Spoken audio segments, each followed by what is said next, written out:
Gálatas capítulo 3, versículos 13 y 14.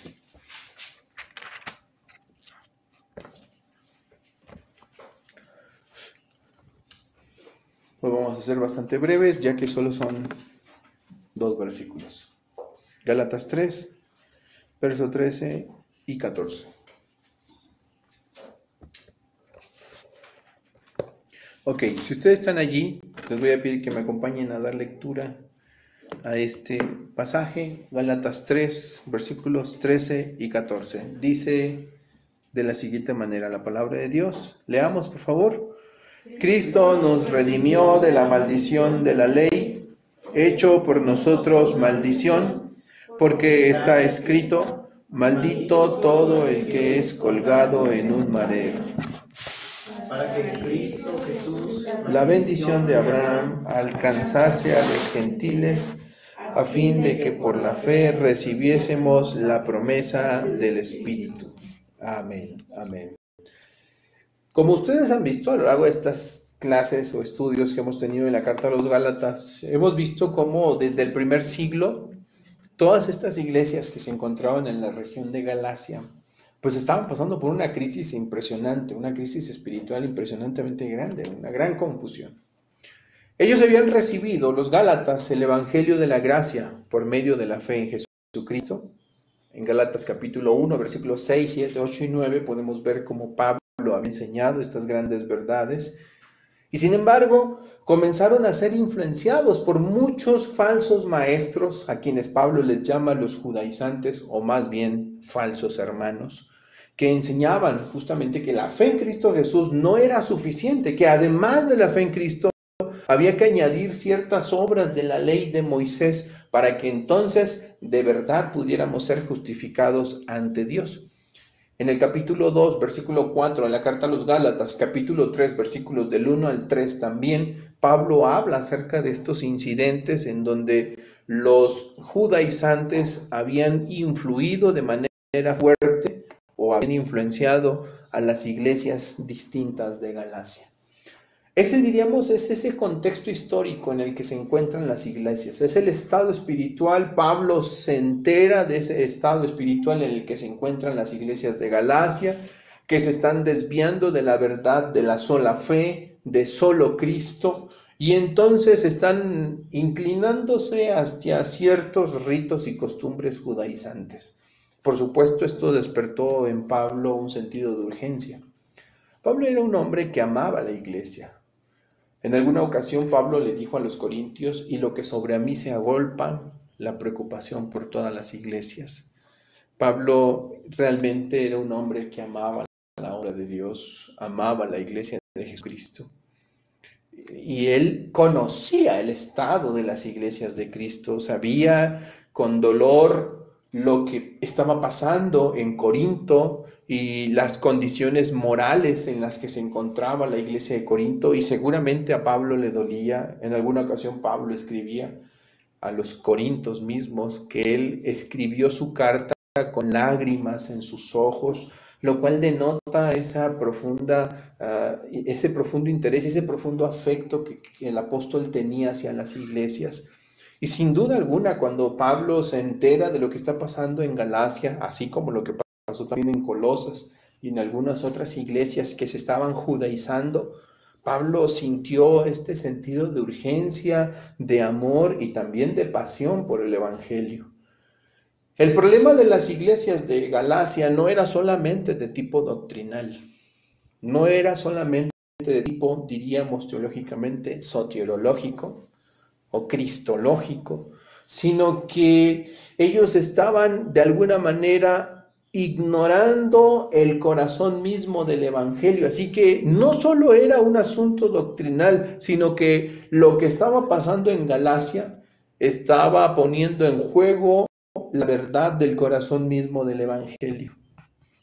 Pablo, de allí, que les recuerda a los Gálatas que volverse a las obras de la ley es abandonar el fundamento, es, como dice en su capítulo 5, versículo 4, abandonar a Cristo y volverse a las obras de la ley es caer de la gracia. Gálatas 5:4. Así que cuando podemos nosotros leer la carta a los Gálatas y percatarnos de lo que pasa por la mente de Pablo, pues no es más que una recordación de lo que él ya había escrito en el capítulo 1, cuando dice: estoy maravillado. Pablo hasta este momento se sentía completamente asombrado de lo que estaba pasando en las iglesias. ¿Cuál era el asunto? Ellos habían olvidado la respuesta a una de las preguntas más importantes de la vida. Y la pregunta es la siguiente: ¿por qué Cristo? ¿Por qué Cristo? Es una pregunta que era muy legítima en los días de Pablo y de las iglesias de Galacia, pero es una pregunta que sigue siendo vigente el día de hoy. ¿Por qué Jesucristo? ¿Por qué en nuestra iglesia insistimos tanto solo en Jesucristo? ¿Por qué no podemos buscar justicia en nosotros mismos? ¿Por qué el pastor nunca nos habla de nosotros? De cuán buenos somos, de cuán gentiles somos nosotros. Porque el pastor siempre nos dirige redundantemente al mismo punto, que es Cristo Jesús. ¿Por qué no nos dirige a las obras de la ley o a las obras humanas? ¿Por qué nuestra iglesia local no se impulsa un crecimiento y un desarrollo en el interés de las obras humanas? Porque siempre todo redunda en el mismo punto. ¿Por qué siempre tiene que ser Jesucristo?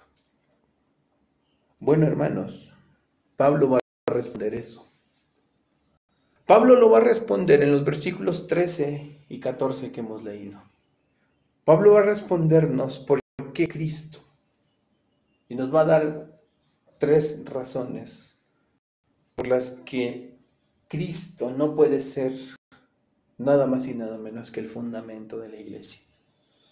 La obra de Cristo Jesús, que explicará Pablo en los versículos 13 y 14, es sumamente fundamental para entender el por qué, como también habría dicho a los corintios, nadie puede poner otro fundamento que el que está puesto, el cual es Jesucristo. 1 Corintios 3, versículo 11. Pablo, en el capítulo 3 de la carta a los Corintios, habla acerca de su obra. Pablo habla acerca de la obra de Apolo. Dice Pablo: yo planté, Apolos regó, el crecimiento, sin embargo, lo da Dios. Y comienza a hablar de cómo ellos como apóstoles están por esas acciones, por ese interés, por estas obras que están produciendo en favor del evangelio. Cada uno de ellos está ofreciéndole a Dios oro, plata, piedras preciosas.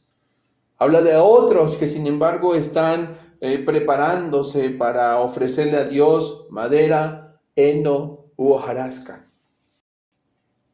Y en ese momento Pablo dice que nadie puede poner otro fundamento que el que ya está puesto. Y ese fundamento no es Pablo, ese fundamento no es Apolo, ese fundamento no es Cefas, como pensaban los corintios, sino que ese fundamento es Jesucristo mismo. ¿Por qué Cristo? Bueno, hoy veremos, insisto, que tenemos que entender la obra de Cristo para entender qué tan fundamental es Cristo para nuestra fe. ¿Por qué no ponemos a otro personaje? ¿Por qué no nos ponemos a nosotros? ¿Por qué no hablamos de la iglesia, de cuán bondadosos somos? ¿Por qué tiene que ser siempre Jesucristo? Debido al hecho de que la fe cristiana se sostiene solamente, hermanos, en la obra exclusiva de Cristo, jamás en los méritos humanos o en los méritos de la ley, es importante entonces que veamos lo que Pablo nos va a enseñar hoy, lo que las Escrituras nos van a decir al respecto. Recuerden esa pregunta clave de hoy: ¿por qué Jesús?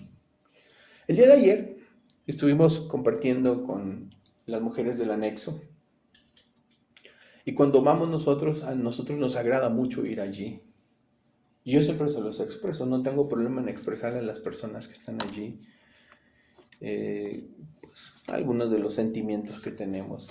Y les decimos, yo siempre se los digo, las extrañábamos.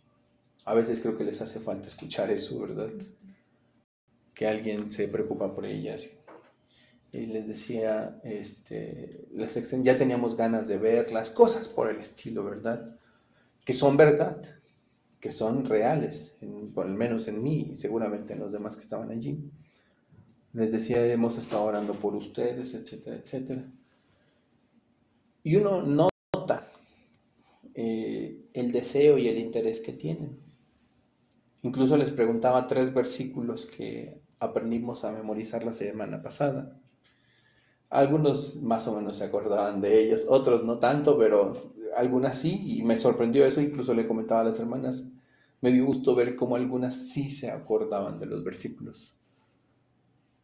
Timoteo 5, Hechos 4:12, Juan 14:6, versículos que habíamos aprendido. Pero curiosamente, aunque la audiencia en ese caso son mujeres que están luchando con el pecado de la adicción, y un día después estoy aquí con personas que tal vez no están luchando con esos mismos pecados, hay algo que nos une y que une la predicación de ayer y de hoy, y que va a unir la predicación de hoy con la semana pasada y con la semana que viene, en la próxima semana. Y ese común denominador es Jesús, es su obra. Y la razón de ser de esto, ¿por qué se vuelve tan fundamental para la fe cristiana la obra de Cristo Jesús? Es porque hay razones de peso, hermanos. Hay razones de peso por las cuales, como San Pablo dijo, no me he predicado a mí mismo. No he venido a predicarme a mí mismo, sino a Jesucristo, a este crucificado, que es Cristo. No podemos perder el tiempo.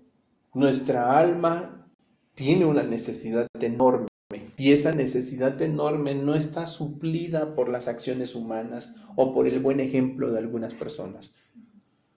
O sea, no es mi buen ejemplo el que va a suplir tu necesidad espiritual, lo que va a alimentar tu alma. El pan del cielo que Dios le dio al hombre, a la humanidad, es Cristo. Él es el verdadero maná. El verdadero pan del cielo es Cristo Jesús. O sea, si hay algo que mi alma y tu alma necesitan este día, es Cristo. Si hay algo que hace 2000 años las iglesias de Galacia necesitaban enormemente, con tanta urgencia, era ese mismo pan que es Jesucristo. Y hoy hablaremos de esto. Entonces, echemos un vistazo a lo que Pablo nos va a enseñar, respondiéndonos a esta pregunta tan importante. ¿Por qué Cristo? ¿Por qué no yo? ¿Por qué no la iglesia? ¿Por qué no predicamos de la ropa? ¿Por qué no predicamos de los peinados? Sabrá Dios cuántas cosas hoy están las personas perdiendo el tiempo en oír. O de los diezmos. ¿Por qué no hablamos de dinero? Porque cada domingo, cada reunión, aunque de distinta manera, redunda en lo mismo, en Jesucristo. ¿Por qué? Porque hay razones, insisto, de un peso impresionante. Pablo nos lo va a explicar. Primeramente, en el versículo número, donde estamos, versículo 13, dice el apóstol Pablo, vayan por favor a acompañarme al verso 13, capítulo 3, versículo 13.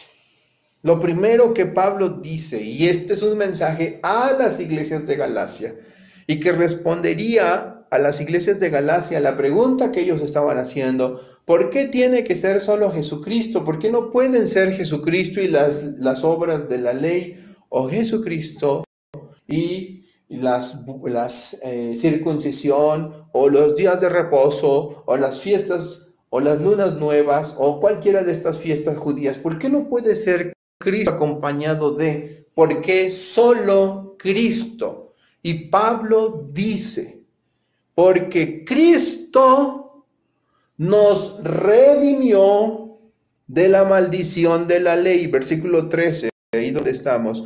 Cristo nos redimió de la maldición de la ley, hecho por nosotros maldición, porque está escrito, maldito todo el que es colgado en un madero.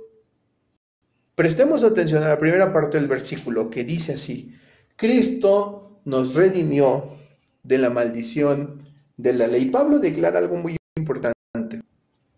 La ley de Dios no fue dada para justificar a nadie. ¿Cuál es la razón o el propósito de la ley de Dios? El propósito de la ley de Dios es revelar el pecado. En su carta a los Romanos, en el capítulo 3, versículo 20, Pablo enseña que el gran propósito de la ley, o uno de los grandes propósitos de la ley, es, entre otras cosas, revelar el pecado del hombre. Pablo dice: yo no conocía lo que era la avaricia o la ambición o el egoísmo o cualquier pecado, sino fue por medio de la ley. La ley revela el pecado. Romanos capítulo 3, versículo 20 dice de la siguiente manera: ya que por las obras de la ley ningún ser humano será justificado, porque por medio de la ley es el conocimiento del pecado. La ley, ¿qué hace en nuestras vidas cuando somos expuestas a la ley de Dios? Nuestras almas revelan nuestro pecado. Nos declaran pecadores. ¿Qué dice la ley de Dios? Por ejemplo, honra a tu padre y a tu madre, para que te vaya bien y seas de largos días sobre la tierra.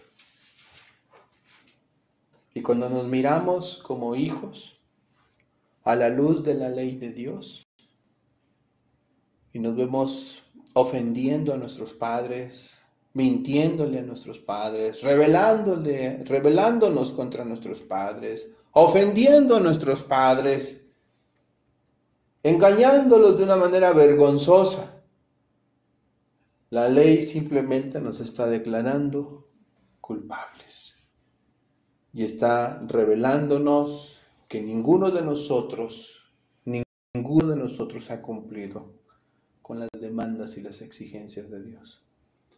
La ley no nos fue dada para justificarnos, sino que la ley revela el pecado como lo hace un espejo. Juan Calvino decía que la ley revela la fealdad de nuestra alma. Y eso es cierto. Como cuando nos miramos a la luz de algo claro, de un espejo claro y reluciente, y quisiéramos no ver nuestros defectos, pero ahí están. Y el espejo no va a mentir, porque el espejo va a mostrar la realidad en la que nos encontramos. ¿Sí? Y de allí que nosotros, cuando nos miramos a la luz de un espejo, podemos vernos claramente, ¿sí? Y podemos observar. Así hace la ley. Nos declara, limpia cristalinamente la condición de nuestra alma.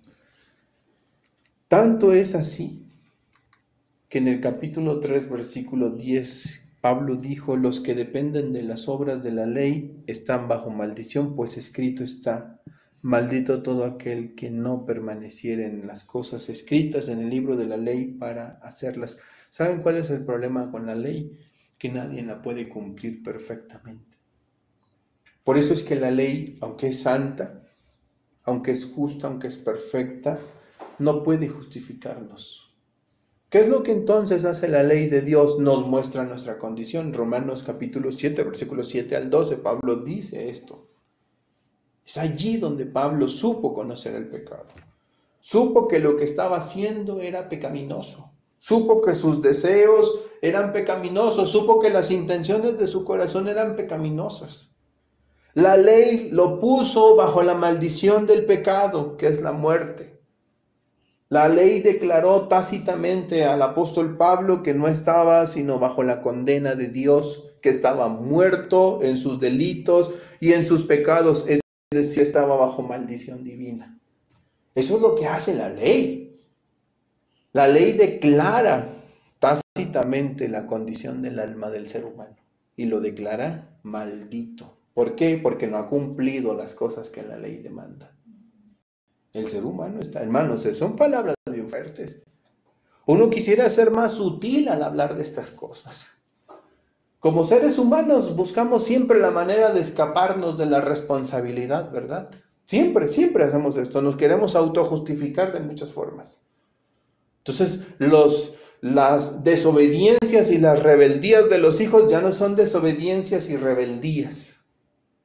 ¿Qué son? Según algunos, es creatividad, es libertad, es derechos del niño, es muchas cosas, pero uno observa y no es más que rebelión, pura rebelión. Como el niño que agrede a su madre y le golpea, y la madre, en lugar de ejercer algún tipo de disciplina, se siente consternida bajo esas circunstancias y prefiere dejarlo ser. Y el niño grita, la patea y la golpea y le jala el cabello, y la madre cree que si tan solo pone su mano encima de él, lo va a frustrar, lo va a afectar, va a romper sus emociones. Hermanos, hemos querido como seres humanos escapar de lo que dice Dios. Entonces el niño no necesita disciplina o vara, para ser explícito. Llévenlo al psicólogo, llévenlo a una terapia. Y donde le van a enseñar al niño que es así por culpa de su mamá. Porque él no es responsable de eso.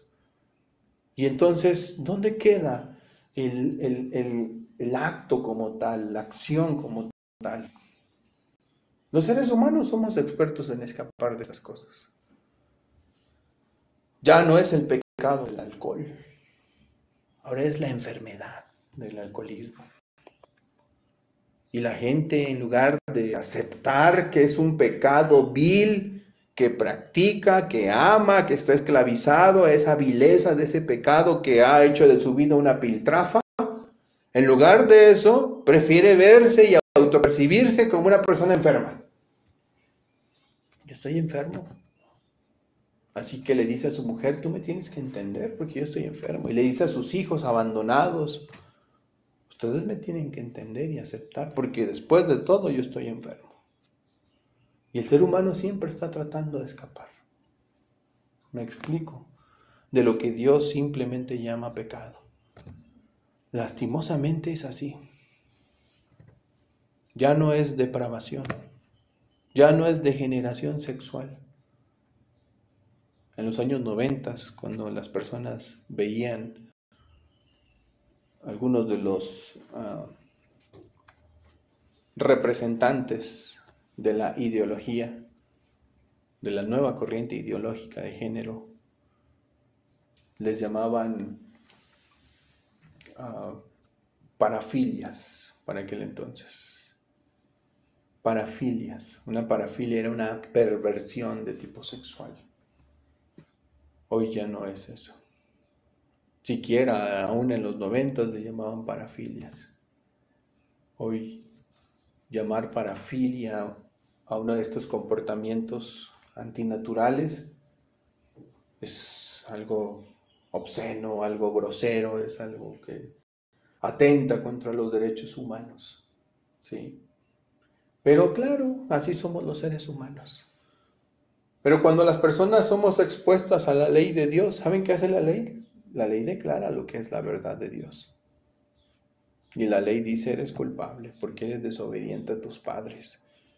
Eres culpable porque das falso testimonio. Eres culpable porque codicias en tu corazón lo que no es tuyo. Eres culpable porque le has quitado aún en tu corazón la vida a tu hermano. Y has asesinado con las puras intenciones de tu corazón a alguien. Etcétera, etcétera, etcétera. La ley de Dios deja al hombre sin excusa, sin excusa. Así que el hombre está bajo maldición. Pero ¿saben qué es lo maravilloso y por qué razón Cristo es el personaje más importante de las Sagradas Escrituras? Porque simple y sencillamente lo que Él hizo es asombroso. ¿Qué es lo que hizo Cristo Jesús? Según Pablo, nos redimió de la maldición de la ley. O sea, Cristo nos redimió de la condena de la ley. La ley que decía eres culpable, esa condena, de eso Cristo nos redime, y eso significa que Cristo rescata nuestras almas de esa condena. La palabra redimir es muy interesante. No voy a hablar del contexto en el que se utilizaba propiamente, que es muy largo, pero entre otras cosas, ya para los días del Señor Jesucristo, unos siglos antes incluso, la palabra comenzó a utilizarse en los mercados, los rodantes, como les llamamos aquí en San Luis, los famosos rodantes. Las personas iban a un rodante y allí encontraban de todo: comida, ropa, productos que se utilizaban para la cocina, para toda clase de cosas. Y dentro de esos grandes mercados también había esclavos. Había personas que tenían allí a sus 5 o 6 esclavos ofreciéndolos, ¿sí? Obviamente eran propiedad del dueño de estos esclavos y él tenía el derecho de venderlos si él quería. Entonces llegaba la gente, veía un esclavo, lo consideraba apto para ciertas tareas, tal vez para cargar piedras, para arar la tierra, para ciertas cosas. Entonces ese hombre, si quería a ese esclavo, lo tenía que redimir. Por eso el término se utilizaba en este tipo de mercados. Y eso significaba que lo tenía que rescatar pagando un precio. Y decían, ¿sabes qué? Este esclavo te cuesta, no sé, 10 denarios, 15 denarios, 20 denarios, dependiendo de cuán fuerte, cuán joven o cuán viejo era también. Y si era mujer, por supuesto, era mucho más barato. Entonces sí variaban los precios dependiendo de ciertas características. Pero después de todo, pues era un esclavo. Y entonces, quien lo compraba, lo redimía, o sea, pagaba el precio por él. Y al pagar el precio, esa persona era libre de su antiguo dueño, pero no era libre para irse. Ahora pasaba a ser propiedad del que lo compró. O sea, seguía siendo esclavo, redimido, pero ya no de ese otro, porque ya lo había redimido él, el que lo compró. Era esclavo ahora de su nuevo amo. Cuando era un buen amo, el esclavo se sentía contento. Sabía que seguía siendo esclavo, sin derechos. Pero si su amo era justo, si su amo era piadoso, pues obviamente esto traería bendiciones a su vida, ¿sí? ¿Qué hizo Cristo? Según Pablo, Cristo nos redimió de la maldición de la ley. Imagínense la escena, en ese mercado, en donde hay todo. Y allí estamos nosotros como esclavos. La ley nos tiene cautivos. Estamos bajo la maldición de la ley, condenándonos, encadenados a una condenación eterna por causa de esa esclavitud. ¿Qué hizo el Señor Jesucristo? Él pagó el precio por nuestras almas. Cristo nos redimió, nos libertó y ahora nos hizo posesión suya. Eso es lo que dice la palabra de Dios. Cristo nos redimió. Eso es lo que ha hecho el Señor Jesucristo. De hecho, el apóstol San Pablo dice esta misma verdad en la carta a los Efesios cuando escribe: en quien tenemos redención. Y noten lo que dice: por su sangre, el perdón de pecados según las riquezas de su gracia. Significa que el creyente, por causa de la obra de Cristo en la cruz del Calvario, por el pago de su sangre, el creyente es libre ¿de qué? Libre del pecado, libre de la condenación del infierno, libre de las fuerzas de Satanás y del poder del maligno. Y ahora ¿Es libre para hacer todo lo que él quiera? No. Sigue siendo un esclavo el creyente, pero ahora es un esclavo de Cristo. La buena noticia es que nuestro amo y Señor es bondadoso, es justo y misericordioso. Esa es la buena noticia, que tenemos un amo amoroso, un amo que extiende de su gracia y su misericordia con nosotros todos los días, pero el pago de esa libertad del pecado, de esa libertad de la condenación, de esa libertad del infierno, de esa libertad de Satanás y sus fuerzas, el pago de todo eso, hermanos, fue su propia sangre. Eso habla de lo impresionantemente alto que fue el costo de nuestra libertad. No fue un costo que se pagó con cualquier cosa. No fueron 10 denarios. Tal vez eso valía nuestra alma. A lo mejor un denario, ¿verdad? Pero el Señor pagó por nosotros un costo altísimo. Derramó su sangre para pagar con su sangre nuestra libertad. ¿Qué tenían que entender los Gálatas al oír estas palabras de Pablo? ¿Por qué no la ley de Moisés? ¿Por qué la ley los condena? ¿Por qué no las obras de los Gálatas? ¿Por qué no la circuncisión? ¿Por qué no el día de reposo? ¿Por qué no las fiestas? ¿Por qué no las lunas nuevas? ¿Por qué no esas cosas? ¿Por qué solo Cristo? Pablo responde y dice, porque Él fue el único que pudo pagar por la libertad de cada uno de ustedes. Cristo es el único que nos ha dado la verdadera libertad, mis hermanos. No nos engañemos pensando que podemos ganar el favor de Dios con nuestro propio esfuerzo, que podemos hacernos libres, redimirnos a nosotros mismos. Hay personas que piensan y dicen así: cuando el pastor predicó, o la predicación del pastor, o el canto del salmista, porque le llaman salmistas a esos cantantes modernos, el canto del salmista me llevó a la presencia de Dios. Yo sentí así la presencia de Dios. Ese hombre es un hombre ungido porque me llevó a la presencia de Dios. Yo te voy a decir una cosa, hermano. Ningún pastor, ningún cantante, ningún ser humano puede llevarte a la presencia de Dios. Nadie te puede llevar a la presencia de Dios. El único que puede llevarnos libremente a la presencia de Dios es Cristo Jesús. Porque Él abrió ese camino nuevo con su sangre y nos permite tener acceso con confianza hasta el trono de su gracia.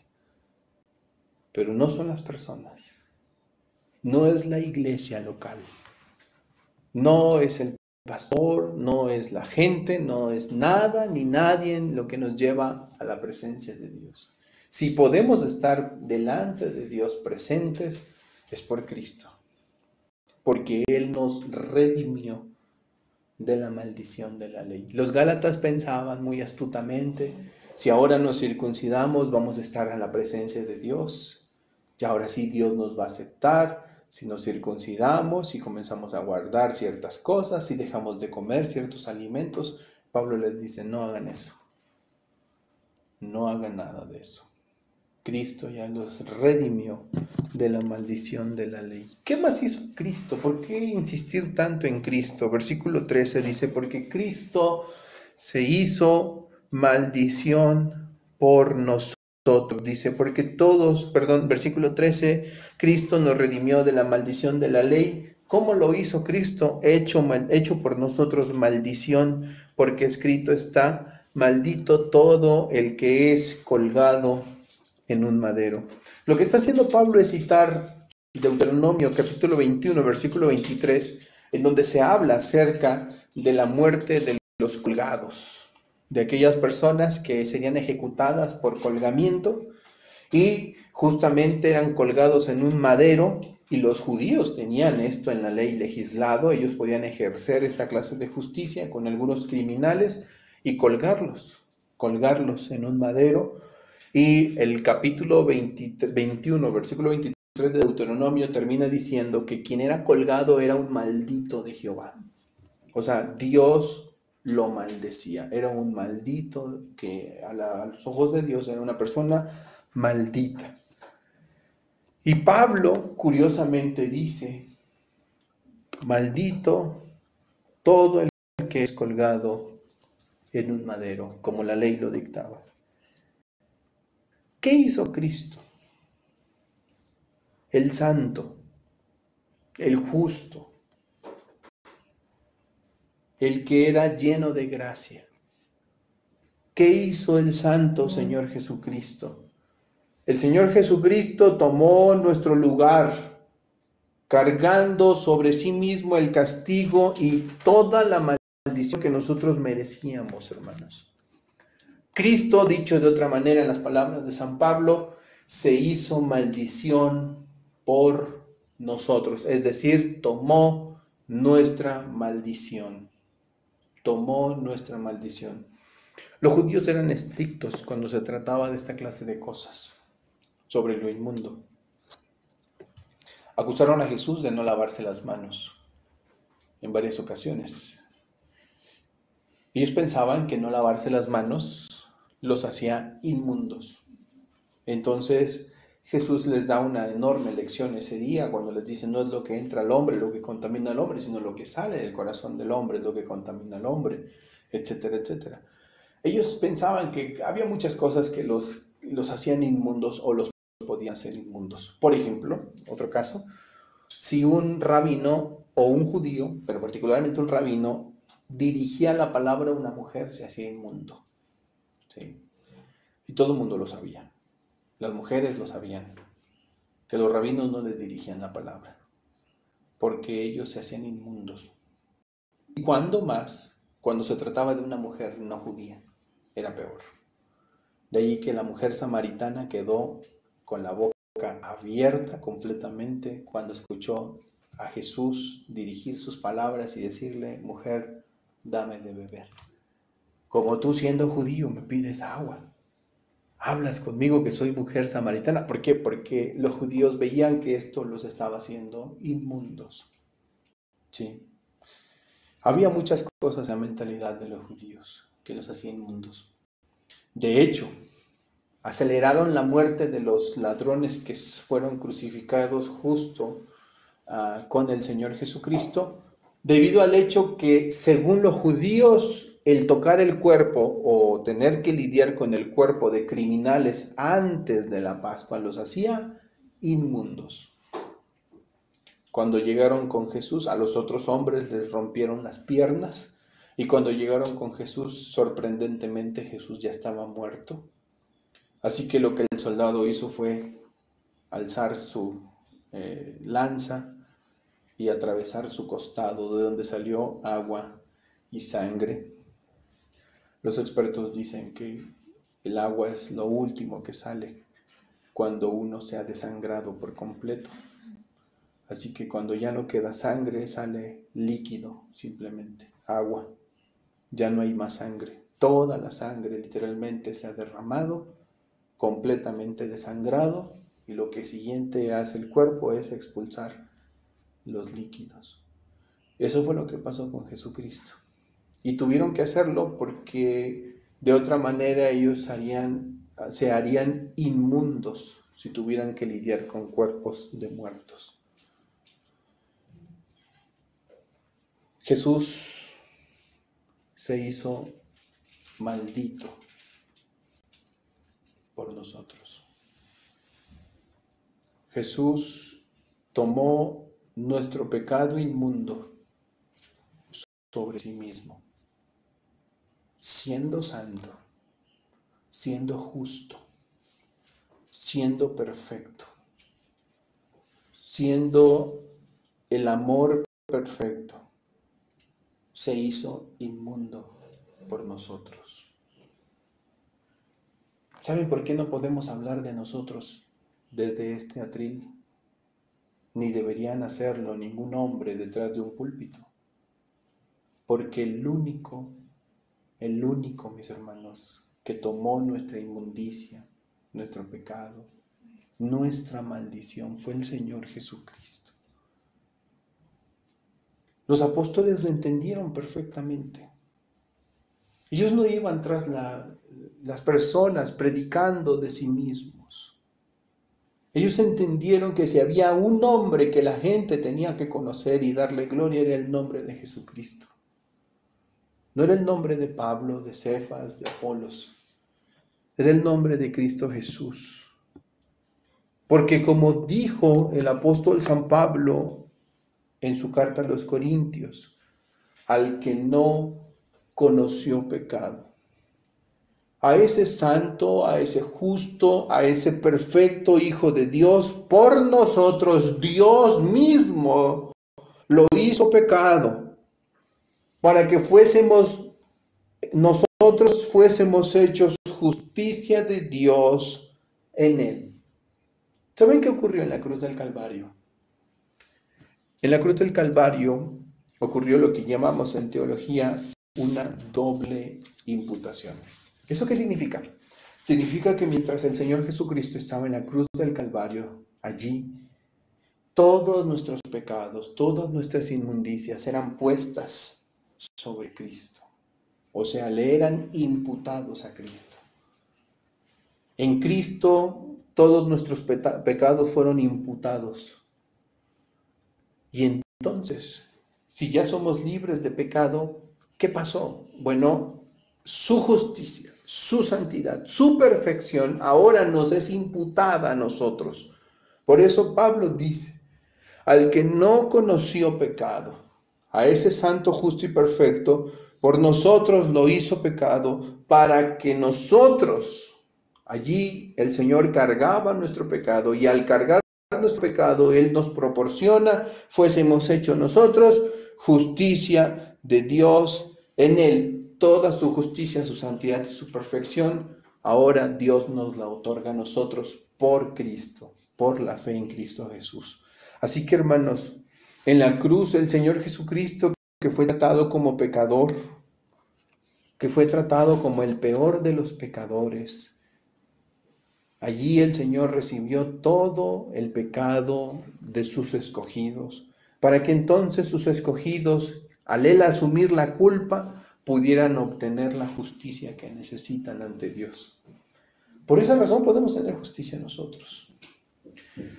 En su carta a los Romanos, en el capítulo 5, versículo 1, Pablo dice, justificados pues por la fe. Fíjense lo que dice Pablo. Una vez que hemos recibido la justicia que el Hijo de Dios nos ha dado al cargar nuestros pecados en la cruz, hemos sido justificados. Dice, justificados pues por la fe. ¿Saben qué ocurre? Dice, tenemos paz para con Dios. ¿Por qué dice que tenemos paz para con Dios? Porque antes de la justificación no había paz. Y si no había paz, había guerra. La ausencia de paz es guerra. Había un conflicto. Dice Pablo, justificados pues por la fe, tenemos paz para con Dios. Y nos explica, por medio de nuestro Señor Jesucristo. Nosotros podemos hoy tener paz, verdadera paz, verdadero gozo. Nuestra alma ya no tiene que tener miedo a Dios, ni tener miedo a las consecuencias del pecado. Cuando el hombre se alzó por primera vez contra Dios, ¿recuerdan esa escena en donde Dios le busca en el mismo huerto del Edén? El hombre está escondido tras las hierbas y el Señor pregunta, ¿dónde estás? ¿Recuerdan qué respondió Adán en esa condición de pecado? Tuve miedo y me escondí. ¿Saben qué produce el pecado en el hombre? Miedo, vergüenza. El miedo que el pecado produce en las personas es impresionante. La gente tiene miedo. Por eso para las personas que no conocen a Cristo es mejor intentar ignorar a Dios, borrar a Dios, porque tienen miedo de Dios. Saben que un día se enfrentarán a un Dios justo, severo, un Dios que es sumamente santo y que tendrán que darles cuentas a Dios. Todo el mundo lo sabe, ¿eh? Todo el mundo lo sabe. Sabe que tras morir van a tener que rendir cuentas de sus vidas. Y eso produce temor. Es más, produce espanto. Como dice San Pablo, espantosa, horrible cosa es caer en las manos del Dios vivo. Deberían las personas de temer y temen. Por eso la gente no quiere morir. Eso es lo que hacen las personas. O intentan aferrarse a la vida como dé lugar. Como aquellos famosos, ¿no? Que andan intentando que sus cuerpos se preserven para que cuando se invente algo que los libre de la muerte, ellos puedan tener sus cuerpos preparados. Una famosa criogénesis, ¿verdad? No hay personas que hoy han congelado sus cuerpos, han pagado miles de dólares para que sus cuerpos estén allí en unos enormes refrigeradores, por ponerles nombre. Allí, algunos dicen que incluso personajes tan importantes, ¿verdad? En la altura, como Walt Disney, allí tienen su cuerpo preservado, para que cuando los científicos, la ciencia avance y hallen la cura para la muerte, ellos sean los primeros en recibirla. Pero imagínense, ¿cuándo va a pasar esto? Nunca, jamás. La gente intenta aferrarse a la vida. ¿Saben por qué? Porque hay miedo, hay espanto. Pero Pablo dice que por esa justicia que Cristo nos dio, por eso es que Él cargó la maldición, y al cargar la maldición, Él nos libra de ese miedo que la maldición produce. Ahora tenemos paz. Nosotros no tenemos necesidad de esconder nuestro cuerpo por miedo a la muerte. No. Esta semana falleció un personaje muy importante para la fe cristiana, el pastor John MacArthur. Algunos tuvimos, los primeros contactos que tuvimos con la fe reformada fue por medio de su ministerio Grace. Y fue algo impresionante porque particularmente yo fui una de esas personas que fueron bendecidos al comenzar a escuchar la predicación de hermanos como John MacArthur. Después fui aprendiendo más cosas, pero Dios usó, y así como yo conocí a muchos compañeros en el seminario que hablaban de él y decían, es que yo leí un blog de John MacArthur, leí un libro de John MacArthur, oí una predicación de John MacArthur. Y el Señor lo utilizó enormemente, enormemente para poder ser un promotor de las doctrinas de la gracia. Y bueno, allí fue cuando empecé yo a ir conociendo un poco más. Y esta semana falleció el pastor John MacArthur. Y sus palabras eran palabras de ánimo, palabras de fe, palabras de esperanza. Él estaba listo para la muerte, como cualquier creyente lo está. Ningún creyente tiene miedo a la muerte. El creyente sabe que son bienaventurados los que mueren en el Señor, porque ellos descansan de sus obras, de todas sus obras. La muerte es simplemente la puerta que nos acerca cara a cara con el Señor, dijo John MacArthur unos días antes de morir. La muerte es la puerta que me abrirá para poder encontrarme finalmente con mi Señor. Pero ¿por qué esa confianza tan osada de muchos cristianos que han muerto con la misma esperanza ardiente, con esa misma fe? Porque Cristo nos liberó de la maldición de la ley. Cristo se hizo maldición por nosotros. Porque Cristo cargó nuestra maldición, nos libró de esta maldición, porque el Señor Jesucristo al tomar nuestra maldición nos ofreció su justicia. Y ahora, siendo justificados ante Dios, tenemos paz y toda clase de bendiciones. Por eso, hermanos, Es que para nosotros la muerte no es el fin. De hecho, es el comienzo de una eternidad con Cristo. Es un abrir y cerrar de ojos. Qué maravilloso, ¿no creen ustedes? Será aquel día en el que el Señor nos lleve a su presencia. Pablo decía, yo quisiera estar con Cristo porque es muchísimo mejor. Tengo que estar por la necesidad imperiosa con la iglesia. Por causa de ustedes, les dice a los filipenses. Pero yo quisiera estar con Cristo. ¿Y quién no? ¿Qué creyente no quisiera estar ya con el Señor? A veces oramos y decimos, Señor, yo quisiera estar contigo, pero bueno, vemos a nuestros hijos, vemos a nuestra familia incrédula. Decimos, Señor, bueno, pues sé que es necesario estar aún con ellos. Mientras esté con ellos, voy a predicarles, voy a darles testimonio, voy a enseñarles. Pero yo quisiera ya estar contigo. Estar con Cristo es muchísimo mejor, hermanos. Imagínense una vida donde hay aflicción, hay dolor, hay tristezas, hay injusticias. ¿Quién no quisiera estar ya con el Señor descansando de todas estas desgracias que esta vida tan afectada por el pecado se encuentra y nos ha sumergido? Todos los cristianos quisiéramos esto. Y podemos, gracias a Dios, tener esta esperanza viva. ¿Saben por qué? Porque Él cargó la maldición por nosotros. Porque Él tomó esa maldición sobre sí mismo, como dijo Pablo, se hizo pecado por nosotros para que nosotros fuésemos hechos justicia de Dios en Él. Así que la cruz es el centro de la fe cristiana. ¿Por qué razón? Porque allí fue donde Jesús absorbió toda la ira de Dios, toda la maldición de nuestro pecado. Tanto es así que Pablo dice en Romanos 8:1, ninguna condenación hay para los que están en Cristo. Hermanos, de verdad creámosnosla. Y no me crean a mí, créanle lo que dice Dios. Ninguna condenación hay para los que están en Cristo. Ustedes van a pensar, y seguramente Satanás los hace pensar muchas veces en eso. ¿Y qué hay de todas nuestras desobediencias? ¿Saben qué pasó con todas nuestras desobediencias? Nuestros pecados. Ayer se lo dije a las muchachas del anexo.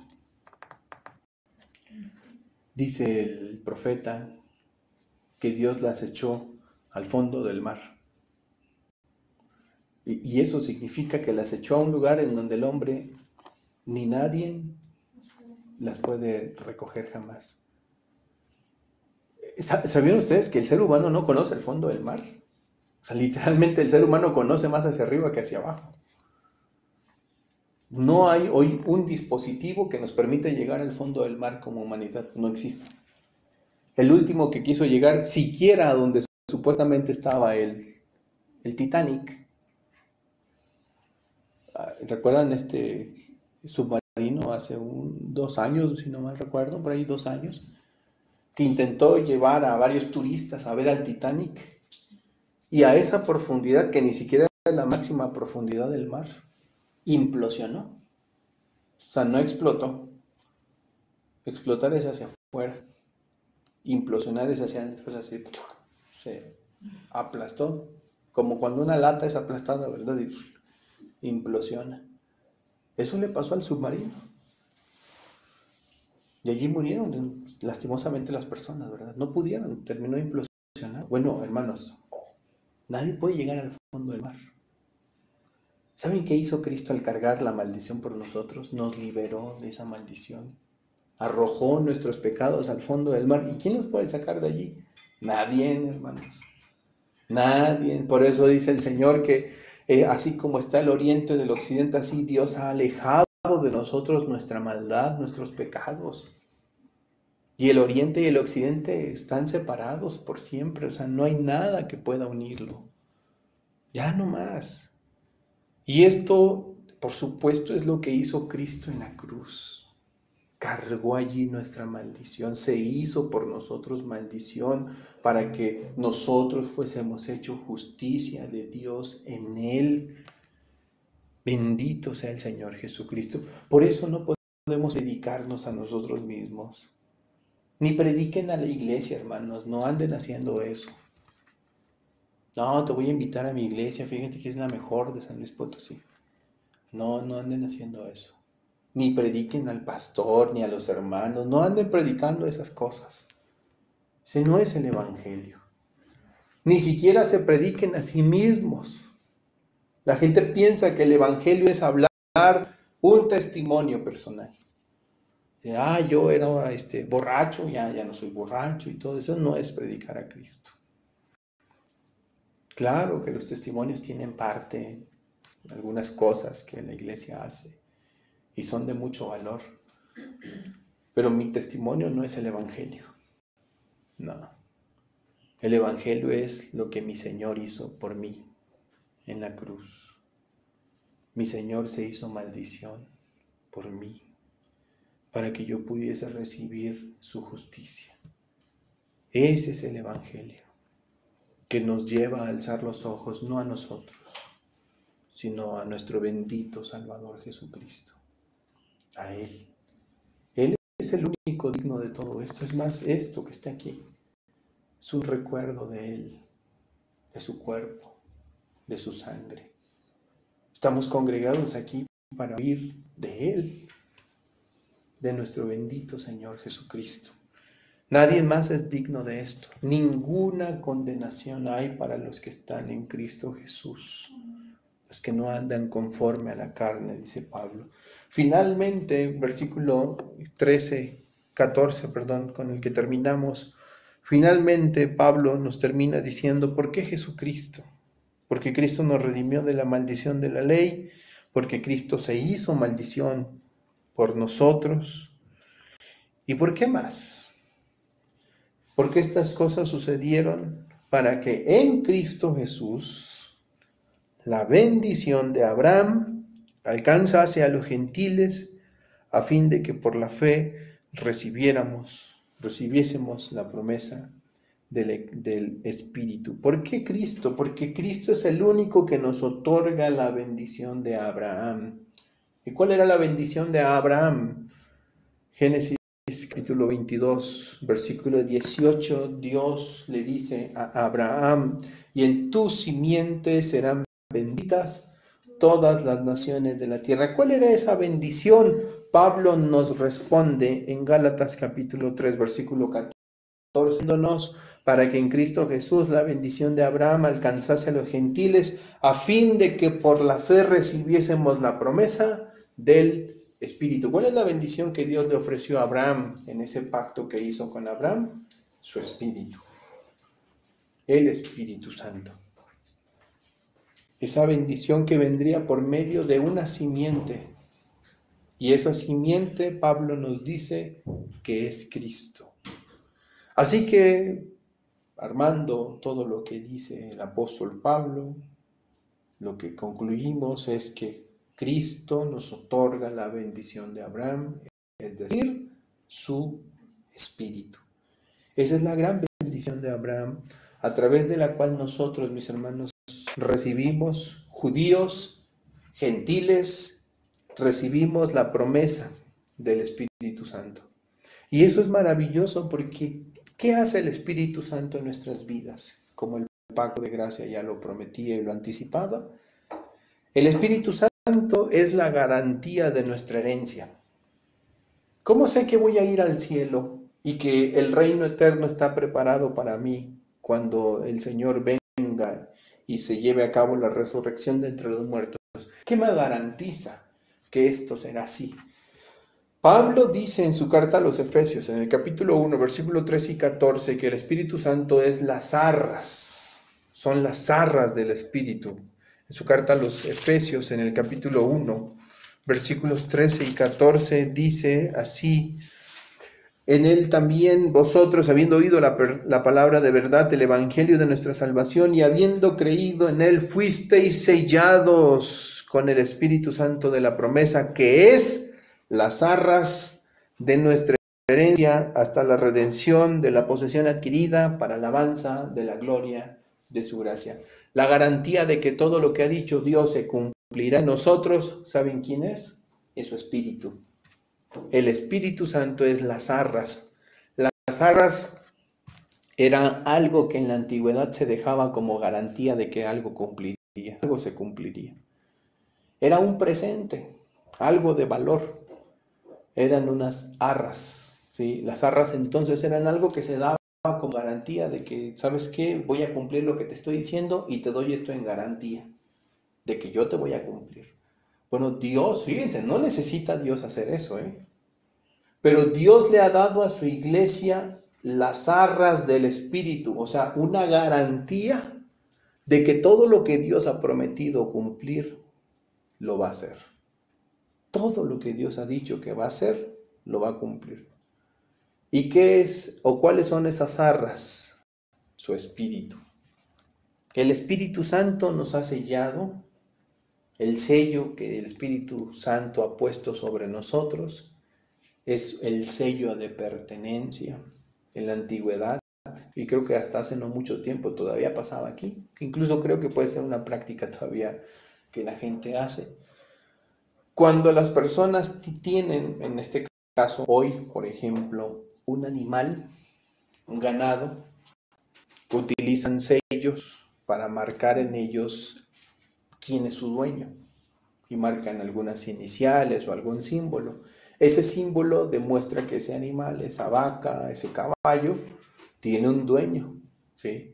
Ese animal pertenece al rancho fulano de tal, ¿sí? Y entonces ya ahí lo marcan. En la gente hacían eso, pero con las personas, con los esclavos. Los marcaban con un hierro. ¿Y saben qué ha hecho el Espíritu? O más bien, ¿saben qué ha hecho Dios, el Padre, con nosotros? Nos ha marcado. ¿Y cuál es ese sello que ha puesto sobre nosotros? Su Espíritu. Somos de Cristo. Somos de Él. ¿Y saben quién sabe eso? Satanás. Satanás sabe que somos de Él, del Señor. Que somos de Cristo. Una de las razones por las que Satanás está tan enojado con la iglesia es porque han pasado de ser posesión suya a ser posesión de Dios. Por eso es que el enemigo más acérrimo de Satanás, y de verdad, hermanos, yo sé que a veces interpretamos estas cosas de manera hollywoodesca. Pensamos que el interés del enemigo es andar haciendo cosas absurdas y bizarras. No estoy negando que pueda manifestarse para engañar a los ingenuos y supersticiosos, a esas pobres almas supersticiosas, e ingenuas e ignorantes de la palabra. Sí, puede ser que Satanás haga eso de vez en cuando. Puede ser que el enemigo de vez en vez se manifieste en algo que cause espanto en la gente. Sí, puede ser, puede ser. No lo niego. Pero el interés más grande de Satanás no es ese.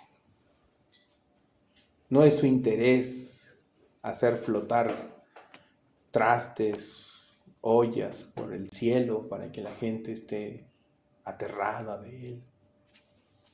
Insisto, puede ser que a algunos ignorantes y supersticiosos, pues sí, haga esto para mantenerlos encerrados en su superstición y alejarlos de Cristo. Pero el interés más grande de Satanás es la iglesia. ¿Y saben por qué es la iglesia? Porque la iglesia, o los que forman parte de la iglesia, eran posesión suya. Y ya no lo son. Ya no son posesión de Satanás. Ahora son posesión de Cristo. Y Él lo sabe. Y lo sabe porque hemos sido sellados con su Espíritu. El Espíritu Santo está allí. Así que el enemigo sabe distinguir, sabe perfectamente quién es su hijo y quién no es su hijo. Es más, en muchas iglesias, y si este fuera el caso aquí, él sabe si tú eres hijo de Dios o no. Así como Dios lo sabe, Satanás lo sabe, no porque sea omnisciente, Dios sabe quiénes realmente son sus hijos y quiénes no, porque Él es omnisciente y todo lo sabe. Satanás no es omnisciente, pero sabe, porque conoce tu vida, porque te observa, porque sabe lo que haces dentro y fuera de la iglesia. Satanás lo sabe, sabe si eres su hijo. La buena nueva del Evangelio es que Cristo Jesús nos ha otorgado la bendición de Abraham prometida a este hombre piadoso, que es su espíritu. Y nosotros hoy tenemos la bendición de Abraham en nuestras vidas, que es el Espíritu de Dios. Espíritu que nos ha sellado. Espíritu que es las arras o la garantía de que todo lo demás Dios lo seguirá cumpliendo. ¿Sí? Así que, hermanos, el Espíritu es esa garantía de que nuestra herencia está allí, de que somos hijos de Dios. En su carta a los Romanos, capítulo 8, versículo 15 y 16, Pablo dice que es por su Espíritu que podemos clamar, Abba, Padre. Y ese término es bellísimo, porque es no es un diminutivo en hebreo, en arameo, la palabra, porque esa es una expresión aramea. Esa expresión era una palabra con cariño, no era un diminutivo, o sea, no es Abba Padre, no es algo así como, ¿cómo diríamos hoy aquí en español? Al papá chiquito, ¿cómo es? Papito, o algo así, no es un diminutivo. Era una palabra que denota un enorme cariño y afecto. Sí. Es algo que el Espíritu de Dios hace que cada uno de sus hijos pueda clamar a Dios y decir, Abba Padre, o sea, Padre querido, Padre amado, amado Señor. Sí me explico, es algo que nos lleva a ver a Dios con un enorme cariño y afecto, con un entrañable amor. Y eso es posible por su Espíritu que Cristo nos otorga. Hermanos, la plenitud que Cristo nos ha dado no es el resultado de los ritos, no es el resultado de las reglas humanas, de los esfuerzos de los hombres. La plenitud que Dios nos ha dado a través de Cristo es su Espíritu. Espíritu que recibimos por la obra de Cristo Jesús. No es el resultado de ningún esfuerzo humano, es el resultado de lo que Cristo Jesús ha hecho en la cruz del Calvario. Así que si hoy vemos a Jesucristo que se predica en la iglesia, si vemos que las palabras de la iglesia o los estudios de la iglesia y todo lo que la iglesia hace es en honor a Cristo Jesús, hermanos, no cuestionemos tales cosas. Porque ¿a quién más podemos predicar? ¿A quién más podemos enseñar? ¿A quién más podemos buscar conocer que no sea a nuestro bendito Señor y Salvador, que nos libró de la maldición de la ley, que se hizo maldición por nosotros y que por medio de Él recibimos la bendición de Abraham, es decir, su Espíritu Santo? Así que ahora, hermanos, que sea Cristo lo más importante en nuestras vidas.